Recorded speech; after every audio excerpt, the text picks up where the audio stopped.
So yun guys, kaka-scroll ko sa Shopee, may nakita kong wireless microphone. So yun, dumating na nga. I-unbox natin.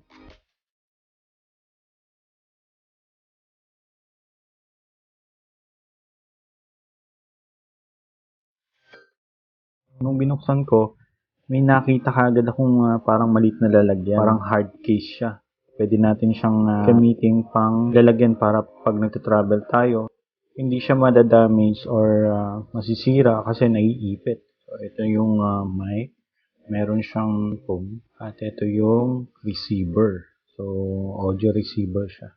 Ito naman yung charging cable. And meron din siyang extra foam. So sa ilalim guys, manual. So yung kabila may sulat na Chinese. Yung kabila naman is English. Ito yung charging cable, yung mic, and yung receiver. So kompleto naman siyang dumating. And sana gumagana. Iti-test na natin siya. Magandang araw guys! I-review natin yung wireless microphone natin galing sa Shopee, syempre. Suki. Iti-test natin siya ngayon para makita natin kung hanggang saan range niya. So kahapon, na-unbox na namin siya. Tinest na rin, okay naman. Yung sounds, okay din. Alang, hindi pa namin natatry kung hanggang saan aabot yung connectivity niya. So open na natin. So ito, kung makikita nyo, nagbi-blink na yung light niya. Ibig sabihin, naghahanap siya ng connection. Nagbi-blink pa siya kasi hindi pa natin ino-open yung mic. So i-open na rin natin siya para mag-connect. So yun, connected kaagad. So parehas na siyang green ang light. Subukan natin siya. Sasaksak natin dito sa natin sa camera natin ngayon. So pag sinaksak natin, mawawala bigla yung audio.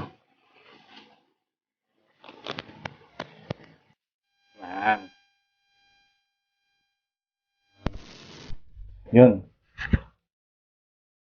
Hello Mike. Hello Mike. So yun. Sana gumagana na siya kasi hindi ko rin naririnig eh. So susubukan natin siya sa labas. So iiwan ko yung receiver na nakasaksak sa cellphone. So dadalhin natin to sa labas.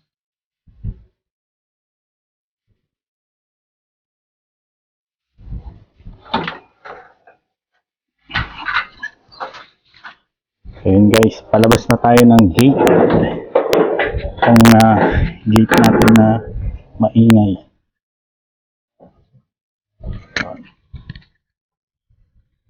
So yun, hindi ko alam kung aabot pa dito yung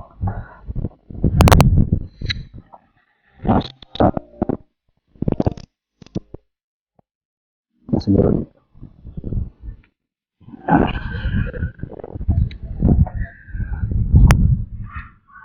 Subukan natin kung hindi naputol.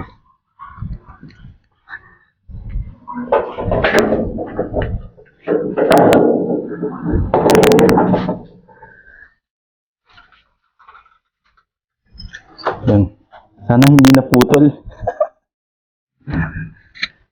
Ang layo. Yun. Tingnan natin kung okay siya. Yun. Ayun na nga. So okay naman siya. Wireless mic na pang malakasan daw. Yun guys, hanggang dito na lang yung video natin. Ilalagay ko na lang sa description box yung link ng store na pinagbilan natin ito.